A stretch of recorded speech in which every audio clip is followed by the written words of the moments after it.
For the first link, if the x cog spins once, the u cog spins 3 times because of the scaling by 3. So what this is essentially saying is that for an infinitesimal change in x, the change in u will be 3 times larger. Essentially, for a single spin of the x gear, the u gear spins 3 times. In derivatives, we represent this as du dx equals 3. Notice that the derivative of the function is essentially a mathematically appropriate way to calculate the instantaneous scaling of the spin rate with respect to the gear before it. For the next link, from u to y, at any given moment, the rate at which this gear is spinning depends on the instantaneous value of u.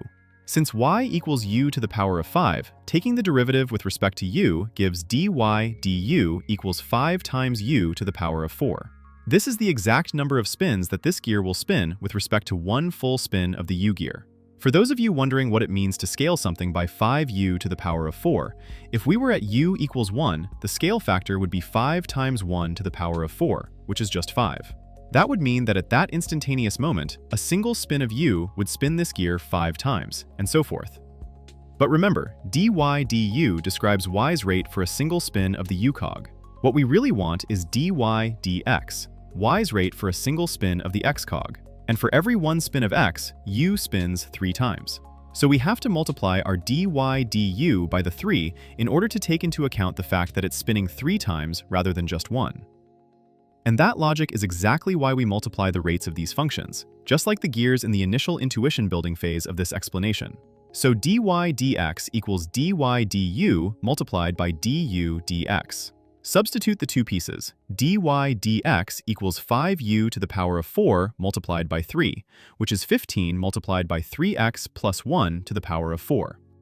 And there you have it. That final multiplication isn't an arbitrary rule we just have to memorize. It is simply the mechanical consequence of connecting these gears. When you see that dot representing multiplication in the chain rule formula, I want you to visualize that middle gear, transmitting the spin rate from the input x all the way to the output y. It is just the cumulative effect of rates acting upon rates. However, while analogies are excellent for building intuition, they are distinct from mathematical proof. For those of you who are satisfied with the intuition, you now have a solid mental model to carry forward. But if you are more interested in exploring why the gear analogy works from a strictly mathematical standpoint, and you want to see the rigor behind the intuition, then Brilliant has a really great exercise you can go through. It is a great interactive activity that walks you through the geometry of the gears, using the radius and velocity to prove that these ratios really do multiply together exactly as the chain rule predicts. It is a really satisfying way to close the loop on this concept.